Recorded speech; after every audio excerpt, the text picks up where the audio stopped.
அண்ணி அவனை முழுசா புரிஞ்சுக்கிட்டு அவங்களோட மனச மாத்திப்பாங்கன்னு நினைச்சேன். ஆனா இந்த மாதிரி ஒரு முடிவெடுப்பாங்கன்னு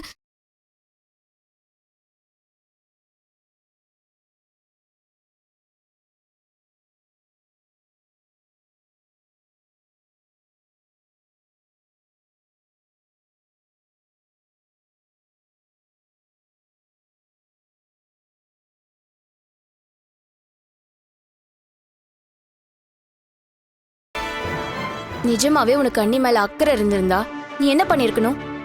அத்தை கிட்டயோ இல்ல அருண் கிட்டயோ இந்த விஷயத்த சொல்லிருக்கணும். அண்ணி வீட்டுக்கு வந்ததும் இவங்க பக்குவமா பேசிருப்பாங்க. அண்ணி எமோஷனலா அப்செட் ஆனாலும் அத்தை சமாதானப்படுத்திருப்பாங்க. அதுக்கெல்லாம் ஒரு வாய்ப்பே கொடுக்காம நீ எதுக்கு அவசரப்பட்டு அண்ணி கிட்ட உண்மைய சொன்ன? விஷயம் இவ்ளோ தூரம் வந்ததுக்கு அப்புறம் உண்மைய சொல்லணும்னு தான் யாரா இருந்தாலும் நினைப்பாங்க. இதுல என்ன தப்பு இருக்கு? சுதா, நீ உன் ஃப்ரெண்ட காப்பாத்த நினைக்காத சுதா. அண்ணி எவ்வளவு சென்சிட்டிவ், எவ்வளவு எமோஷனல்னு ரஞ்சிதாக்கு நல்லாவே தெரியும். இந்த விஷயம் திடீர்னு தெரிஞ்சா அவங்களால தாங்க முடியாதுன்னு நல்லாவே தெரியும். அந்த வேதனையில அவசரப்பட்டு அவங்க தப்பான முடிவு எடுப்பாங்கன்னு தெரியும். அவங்க அப்படி தப்பான முடிவு எடுக்கணும் தான் ரஞ்சிதா முந்திரி கோட்டை மாதிரி இது எல்லாத்தையும் போட்டு உடைச்சிருக்கா.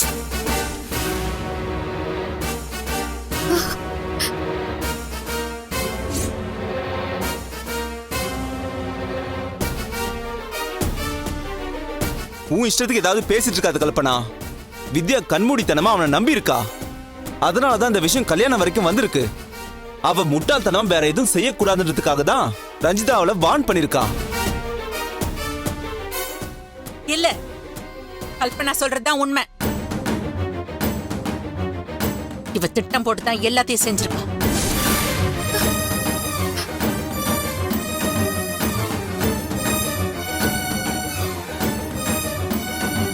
கல்யாணம் பண்ணத மறைச்சு அந்த ராஸ்கல் வித்யாவை ஏமாத்திருக்கான்.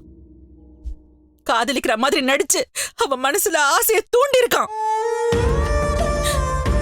அவங்க பழக்கம் தெரிஞ்சும் இவ வேடிக்கை பார்த்துக்கிட்டு அமைதியா இருந்திருக்கா.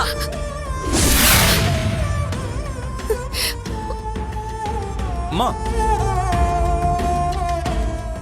அந்த பாலா தான் இவன் மாமன். அவன் ஏற்கனவே கல்யாணம் ஆனவன்னு இவ என்கிட்ட சொல்லிருந்தா நான் வித்யாவை அவன்கிட்ட பழக விடாம தடுத்திருப்பேன். அவன் மனசுலயும் ஆசை வந்திருக்காது. வித்யா மனசுல ஆசை வரணும், அத நிராசை ஆகணும், அந்த வேதனையில அவ துடிக்கணும்னு தான் தன்னால இவ வாயை திறக்காமே இருந்திருக்கா.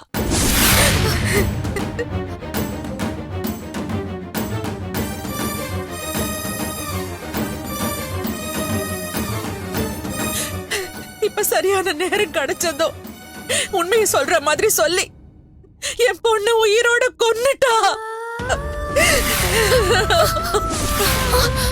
ஐயோ அம்மா, என்னம்மா? ஏய், இத பார், என் பொண்ணு காணாம போனதுக்கு நீயும் உன் மாமனும் தான் காரணம். என் பொண்ணு நல்லபடியா வீட்டுக்கு திரும்பி வரணும். இல்ல இந்த கையாலே உன்னை கொன்னுட வேண்டி. அம்மா அம்மா விடுங்கம்மா, அம்மா விடுங்கம்மா, அம்மா அம்மா விடுங்கம்மா, அம்மா அம்மா என்ன பண்றீங்க? ரஞ்சிதா உனக்கு ஒண்ணும் ஆகல. அம்மா எல்லாத்துக்குமே காரணம் ரஞ்சிதான்ற மாதிரி பேசாதீங்கம்மா. அந்த தீனந்தமா வித்யாவை நம்ப வச்சு ஏமாத்திருக்கான். வித்யா கல்யாணம் வரைக்கும் போனதுக்கு அப்புறம் தான் விஷயம் இவ்வளவு சீரியஸா போயிருக்குன்றது ரஞ்சிதாவுக்கு தெரியும். அம்மா இப்பயாவது வித்யாவை காப்பாத்த ரஞ்சிதா முயற்சி பண்ணிருக்கா. அது தெரியாம அவ காப்பாத்த முயற்சி செஞ்ச மாதிரி தெரியலையே. வித்யா அண்ணி இவளை இப்ப வரைக்கும் ஏத்துக்கவே இல்ல. எனக்கு ஆதரவாதான் எப்பவும் பேச.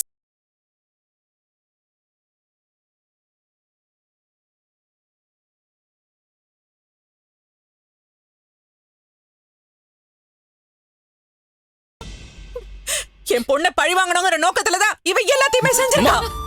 இல்ல இல்ல, கனவுல கூட நான் அப்படி நினைச்சது இல்ல. அவங்க வாழ்க்கை அப்படி தப்பா போயிடக்கூடாது. இது பாரு, உன் நாடகத்தை இவங்க எல்லாம் வேணா நம்பலாம், ஆனா நான் நம்ப தயாரா இல்ல. இந்த பாரு, நான் இப்பவும் சொல்றேன், என் பொண்ணுக்கு மட்டும் ஏதாவது ஆச்சு நான் உன்னை சும்மாவே விட மாட்டேன். ரஞ்சிதா, அம்மா நில்லுமா ரஞ்சிதா. ரஞ்சிதா ரஞ்சிதா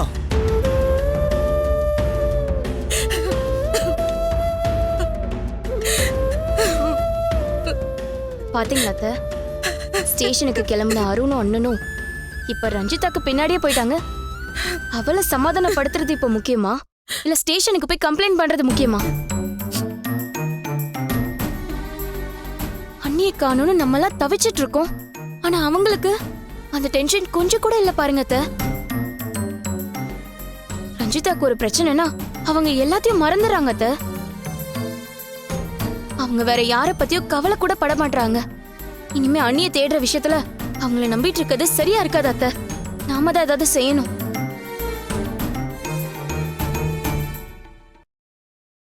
அண்ணி எங்கேயாச்சும் சேஃபா இருந்தா பரவாயில்ல அத்தை. ஆனா உண்மை தெரிஞ்ச வருத்தத்துல அவங்க ஏதாவது தப்பான முடிவு எடுத்திருந்தா? அப்படிலாம் சொல்லாதீங்க அண்ணி. அக்கா கண்டிப்பா அந்த மாதிரி முடிவெல்லாம் எடுக்க மாட்டாங்க. சித்ரா, நானும் அதை தான் நம்புறேம்மா. ஆனா பெரிய துரோகம் நடந்திருக்கப்போ எவ்வளவு பெரிய தைரியசாலியா இருந்தாலும் இப்படி யோசிக்கிறது சகஜம்தான் சித்ரா.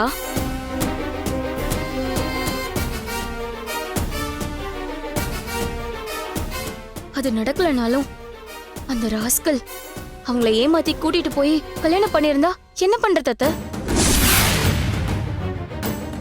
அத்தை, இது ரெண்டுல ஏதாவது ஒண்ணு நடக்கிறதுக்குள்ள அண்ணி நம்ம கண்டுபிடிச்சாகணும் அத்தை. அதுக்கு நாம தான் போலீஸ்ல போய் கம்ப்ளைண்ட் கொடுக்கணும். அவங்க இறங்கி விசாரிச்சாதான் அண்ணியோட நிலைமை என்னன்னு நமக்கு நல்லாவே தெரியும். அருணை நம்பி விட்டா எதுவுமே நடக்காத.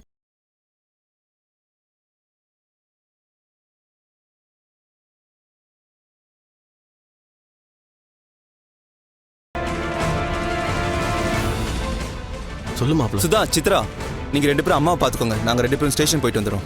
போங்க மாமா. வா. நில்ல. என் பொண்ணுக்காக நீங்க யாரும் போலீஸ் ஸ்டேஷன் போக வேண்டாம். நானும் கல்பனாவும் போய் கம்ப்ளைண்ட் கொடுத்துக்கிறோம். அம்மா நீங்க எதுக்குமா அங்கெல்லாம் போயிட்டு நாங்க டேய். பாத்துக்கிறோம். நீ போய் அந்த ரஞ்சிதாவுக்கே சேவை செய். என் பொண்ணோட பிரச்சனைய நானே பாத்துக்கிறேன்ப்பா. அக்கா அதான் நாங்க பாத்துட்டோம். இல்ல சுந்தர், சும்மா அக்கறையா இருக்கிற மாதிரி நடிக்காதீங்க.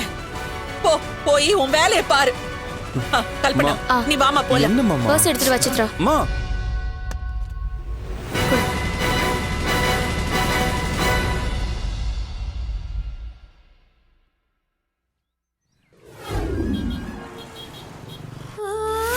சரிங்க சார்.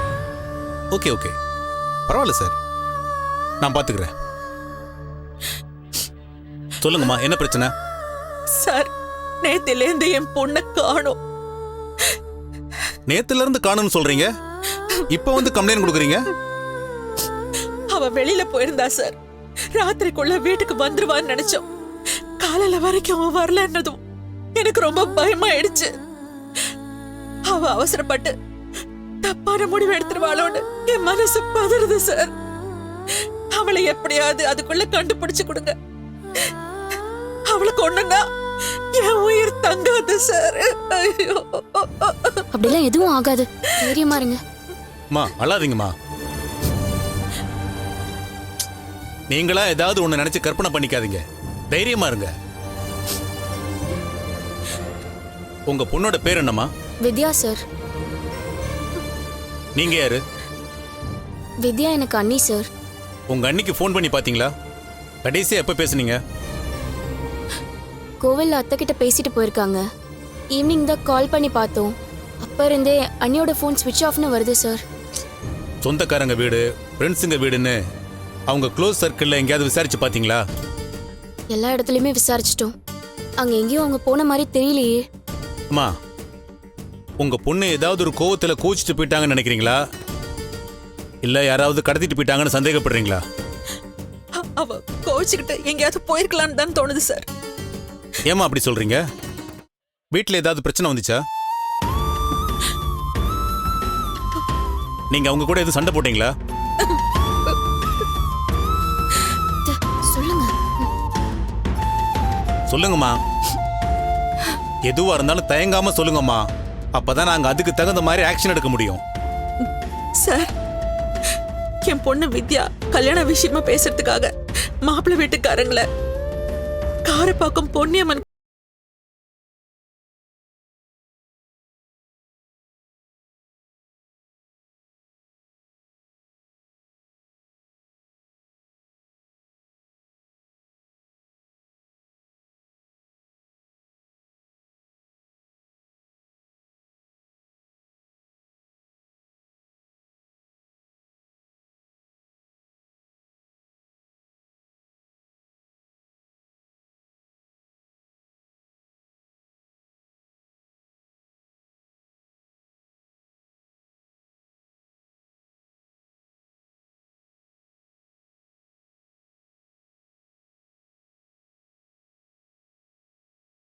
பரவாயில்லன்னு எதையுமே சொல்லாம மறைச்சிட்டா சார்.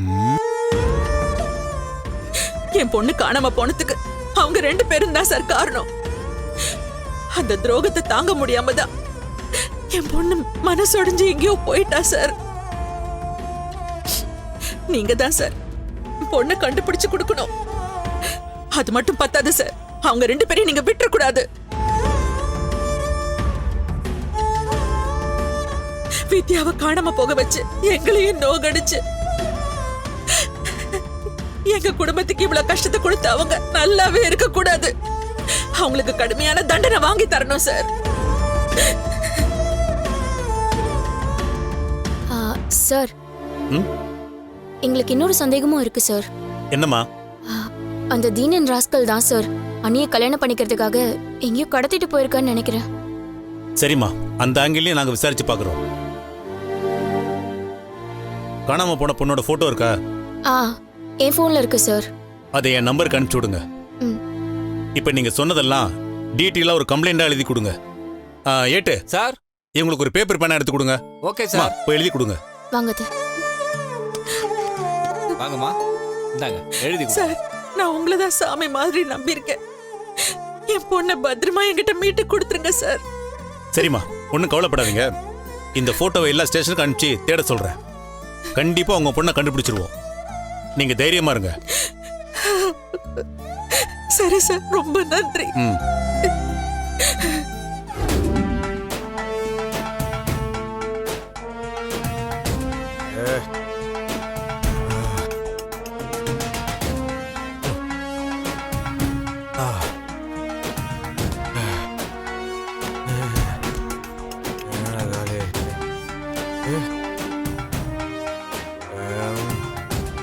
டேய் மச்சான், ஏற்கனவே நிறைய குடிச்சடா, போதும்டா.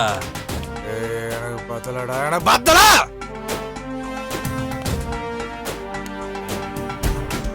இந்த விதியாவை நினைச்சு மண்டை வெடிக்கிற மாதிரி இருக்குடா. நான் விட்டு வசமா மாட்டிக்கிட்டுண்டா. தப்பிக்கவே முடியாத அளவுக்கு வசமா மாட்டிக்கிட்டுண்டா. ஏய், குடி போதில மாறி மாறி பேசிட்டு இருக்க மச்சான். அன்னைக்கு என்னமா ஒரு ரிலேஷன்ஷிப்பை ஈஸியா கட் பண்ணிடுவோன்னு சொன்னேன், அவளால ஒன்றும் பண்ண முடியாதுன்னு சொன்னேன். இப்போ என்னடா மாட்டிக்கிட்டேன்னு சொல்ற? டேய், அவ உன்னை தேடி ஆபீஸ்க்கு வந்தாலடா, அப்பவே அவகிட்ட உண்மையை சொல்லிட வேண்டியதானே? அதைத்தானே நீயும் முடிவு பண்ண. அப்புறம் ஏன் தப்பிச்சு ஓடி வந்த? ஏய், அன்னைக்கு ஏதோ ஒரு வேகத்துல பேசிட்டேன்டா. ஆனா உண்மையை சொல்லணும்னா எனக்கு நானே ஆப்பு வச்சுக்கிற மாதிரி ஆயிடுமேன்னு யோசிச்சதுக்கு அப்புறம் தான்டா புரிஞ்சுது. எனக்கு கல்யாணம் ஆயிடுச்சுன்னு சொன்னா சும்மா விட்டுருவாளா? ஏன்னா என் பொண்டாடிக்கிட்ட வந்து ஏதாவது பிரச்சனை பண்ணுவான். அவ்வளோதான். வித்யா கூட பாடிட்டு இருக்கிற விஷயம் கோமதிக்கு ரஞ்சிதாவுக்கும் தெரிஞ்சிடும். அதே ஆதாரமாக வச்சு கோமதி என்ன டைவர்ஸ் பண்றாடா. கோமதிக்கு எனக்கு டைவர்ஸ் ஆயிடுச்சுன்னா அவளுக்கு எனக்கு வரவே இல்லாம போயிருண்டா. அதுக்கப்புறம் நான் அப்புறம் என் ரஞ்சிமாவை டார்கெட் பண்றது. மொத்தமா எனக்கும் ரஞ்சிதாக்கும் டச்சே இல்லாம போயிட்டா. ஐயோ, அதெல்லாம் நான் யோசிச்சு பார்த்தா உண்மையை சொல்ல. அதெல்லாம் சரி மச்சான், இன்னும் எத்தனை நாள் தான் வித்யா கண்ணில் மாட்டாம ஓடிக்கிட்டே இருப்ப? அதான் தெரியலடா. கோயில நான் ஸ்ட்ராங்கா பேசினதுக்கு அப்புறம் அவன் என்ன டிஸ்டர்ப் பண்ண மாட்டான்னு நினைச்சேன்டா. ஆனா இப்பவும் அவன் என்ன கல்யாணம் பண்ணிக்கிறோன்ற எண்ணத்தோட தான் ஆபீஸ் வரைக்கும் தேடி வந்திருக்காடா.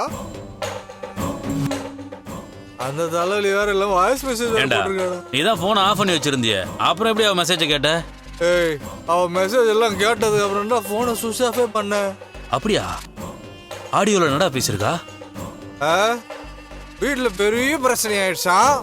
2 நாள்ல கல்யாணம் பண்ணிட்டு அவங்க அம்மா முன்னாடி போய் நாங்க நிக்கணுமா. ஏய், அவ இந்த விஷயத்துல எவ்வளவு சீரியஸா இருக்கான்னு எனக்கு அப்பதானே புரிஞ்சுது. அதுக்கப்புறம் தான் ஊருக்கு போறேன்னு சொல்லி செல்லையும் ஆஃப் பண்ணிட்டு இங்கே ஓடி வந்துட்டேன். மச்சான், இப்ப செல்ல ஆன் பண்ணி பாருடா, லேட்டஸ்டா ஏதாவது மெசேஜ் வந்திருக்கான்னு பார்க்கலாம். வேணண்டா, ஆன் பண்ணும்போது அவ கால் பண்ணிட்டானா என்னடா பண்றது? இதெல்லாம் சமாளிதான்டா ஆகணும். முதல்ல ஆன் பண்ணி பாரு. வேணண்டா, ஆன் பண்ணு மச்சான். போ, ஆடியோ மெசேஜ் ஏதாவது வந்திருக்கான்னு பாரு. ஆன் பண்ண நினைச்சாலே பயமா இருக்குடா. வேற என்னென்ன பேசி வச்சிருப்பா நினைச்சாலே பதறது. பேசுற நீ? என் அம்மா என் கூட பிறந்தவங்கள கூட நான் இந்த அளவுக்கு நம்பினதில்ல. உன் மேலதான்டா நான் அதிகமா நம்பிக்கையும் உண்மை வச்சிருந்தேன். என் வாழ்க்கையோட மொத்த சந்தோஷத்தையும் நீதான் கொடுக்க போறேன்னு நம்பிட்டு இருந்தேன். என்ன ஏமாத்தவனுக்கு எப்படி மனசு வந்துச்சு? உன்னை உயிரா நினைச்சது தவிர நான் என்னடா தப்பு பண்ணேன்? உனக்கு கல்யாணம் ஆயிடுச்சுன்ற உண்மையை முன்னாடியே சொல்லியிருந்தா நான் ஒதுங்கி போயிருப்பேன்ல. யாரு நம்ம சொன்னது லூசு. சுயநலத்துக்காக என்ன நம்ப வச்சு கழுத்து எடுத்துட்டல. இன்னும் கொஞ்ச நேரத்துல நான் சாக போறேன். என் சாவுக்கு நீதான் காரணம். என்ன ஏமாத்தி என் வாழ்க்கையை அழிச்சு நீ நல்லாவே இருக்க மாட்டேன். நல்லாவே இருக்க மாட்டேன். எனக்கு செஞ்ச துரோகத்துக்கான தண்டனையா நீ கண்டிப்பா அனுபவிப்படா. மச்சான் இப்படி எல்லாம் பேசியிருக்கா? ஏய், உன்னை பத்தி உண்மையெல்லாம் அவளுக்கு தெரிஞ்சிச்சு போல. யாரா சொல்லிருப்பா? தெரியலடா.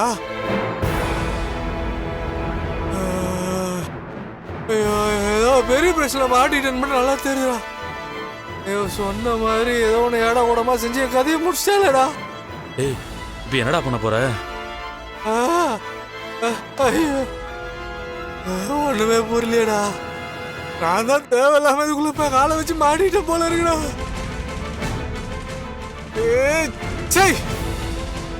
காதல் கல்யாணம் ஆரம்பிச்சு நான் இவளை கட் பண்ணிருக்கணும்டா. எனக்கு கல்யாணம் ஆயிடுச்சு இவளுக்கு முன்னாடியே சொல்லியிருக்கணும். நீ நீ நீ அப்பவே சொன்னடா. நான் தான் கேட்கல. மச்சான் நீ தப்பு பண்ணிட்டடா. ஏய், எனக்கு கட் பண்ண போதுண்டா. கூட கான்டாக்ட்ல இருக்க கூடாதுடா.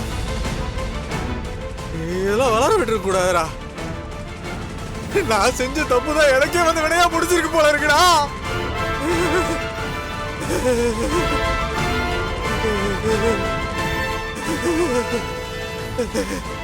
என்னடா பண்றது?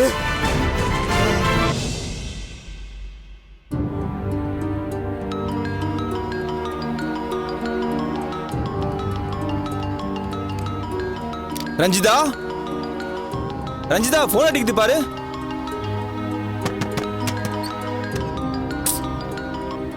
ஹலோ, நான் கேட்டு இன்ஸ்பெக்டர் பேசுறேன். ரஞ்சிதா இருக்காங்களா? சார் நான் உங்க ஹஸ்பண்ட் தான் பேசுறேன். என்ன விஷயம் சார்? வித்யாங்கிற லேடி காணாம போயிருக்காங்க. அதுக்கு உங்க ஒய்ஃப் தான் காரணம்னு எங்களுக்கு கம்ப்ளைண்ட் வந்திருக்கு. அது தொடர்பா அவங்கள விசாரிக்கணும். சார், வித்யா என்னோட அக்கா தான். ஆனா அவ காணாம போனதுக்கும் ரஞ்சிதாவுக்கும் எந்த சம்மந்தமும் கிடையாது. இது எல்லாத்துக்குமே காரணம் அந்த தீனனுங்கிற கிரிமினல் தான் சார். நான் உங்ககிட்ட யாரும் தப்பா கம்ப்ளைண்ட் பண்ணிருக்காங்கன்னு நினைக்கிறேன். தம்பி, சம்பந்தப்பட்ட பொண்ணோட அம்மாவே இப்ப நேர்ல வந்து புகார் கொடுத்திருக்காங்க. அது தொடர்பா நான் விசாரிச்சு தான் ஆகணும். நான் இப்ப கேஸ் விஷயமா வெளியே போறேன். நீங்க மதியம் 2 மணிக்கு மேல உங்க ஒய்ஃபை கூட்டிட்டு ஸ்டேஷனுக்கு வாங்க. சார் சார் சார் சார் ஒரே நிமிஷம் சார். நான் சொல்றத கொஞ்சம் கேளுங்க சார். சார், அம்மா ஏதோ கோவத்துல தான் அந்த மாதிரி செஞ்சிருக்காங்க. சார், என் ஒய்ஃப் எந்த தப்பும் பண்ணிருக்க மாட்டாங்க. பாருப்பா, அவங்க தப்பு செஞ்சாங்களா இல்லையான்னு நாங்க தான் முடிவு பண்ணணும். நீ எதுவா இருந்தாலும் ஸ்டேஷன்ல வந்து பேசிக்கலாம். அவங்கள கூட்டிட்டு வா. சார் சார் நான் சொல்றத ஒரு நிமிஷம் கேளுங்க சார். அருண், என்னாச்சு? எதுக்கு கதவை அப்படி தட்டினீங்க? அண்ணி வந்துட்டாங்களா அருண்? ரஞ்சிதா, இல்ல ரஞ்சிதா, அம்மா ஸ்டேஷனுக்கு போயிட்டு உங்க மேல கம்ப்ளைண்ட் கொடுத்துருக்காங்க. ரஞ்சிதா, இன்ஸ்பெக்டர் உன்னை விசாரிக்கணும்னு ஸ்டேஷன் கூப்பிடுறாரு. அம்மா ஏன் இப்படி பண்ணாங்கன்னு தெரியல. நான் இப்பவே போய் கேட்டு வரேன். அருண், அருண் நில்லுங்க அருண். அருண், என்னாச்சு? அத்தை, அம்மா வித்யா காணாம போனதுக்கு ரஞ்சிதா மேல கம்ப்ளைண்ட் கொடுத்து வச்சிருக்காங்க. ரஞ்சிதா மேல கம்ப்ளைண்டா? நான் விட மாட்டேன். நான் இப்பவே போய் கேட்டு வரேன். என்னதான் அம்மாவுக்கு ரஞ்சிதா மேல கோவம் இருந்தாலும் இதெல்லாம் பண்ணிருக்கவே கூடாது. நில்லுங்க அருண். நீங்க போய் அத்தை கிட்ட எல்லாம் சண்டை போட வேண்டாம் அருண். இல்ல ரஞ்சிதா, நான் சண்டைலாம் போட போறதில்ல. கம்ப்ளைண்ட் கொடுத்தது ஏன்னு தான் கேட்க போறேன். ஏன் அருண், நீ சொன்ன அண்ணி கேட்டுருவாங்களா? அத்தை, அவங்க கேக்குறாங்களோ இல்லையோ, ஆனா என்னால கேட்காமலாம் இருக்க முடியாது. வேண்டாம் அருண். இது பாருங்க, நீங்க திரும்ப போனா சண்டை தான் வரும். என்கொயரி தானே, என் மேல தப்பு இல்லங்கிறப்போ நான் எதுக்கு பயப்படணும்? என்ன நடந்துச்சோ அதான் சொல்ல போறேன். இல்ல ரஞ்சிதா, என்னால முடியாது. உன் விஷயத்துல அம்மா மேலும் மேலும் தப்பு பண்ணிக்கிட்டே தான் இருக்காங்க. அதுவும் அம்மா உன் மேல கம்ப்ளைண்ட் கொடுக்குற அளவுக்கு போனதெல்லாம் என்னால ஏத்துக்கவே முடியாது. நான் போய் கேட்க தான் போறேன். நில்லுப்பா. சொன்னா கேளு மாப்பிள, அப்புறமா போலாம். இல்ல மாமா என்னால முடியாது, நான் கேட்டுதான் அவன். சொன்னா கேட்க மாட்டா. டேய் மாப்பிள, மாப்பிள இருடா. மாப்பிள சொல்றத கேளுடா, ஒரு நிமிஷம் இருடா மாப்பிள. டேய் மா மா மாப்பிள, கோவப்படாம கொஞ்சம் பொறுமையா பேசுறா, பிரச்சனை ஆயிட போகுது. சரி மாமா, சொன்னா கேளு. நான் பொறுமையாவே பேசுறேன். மா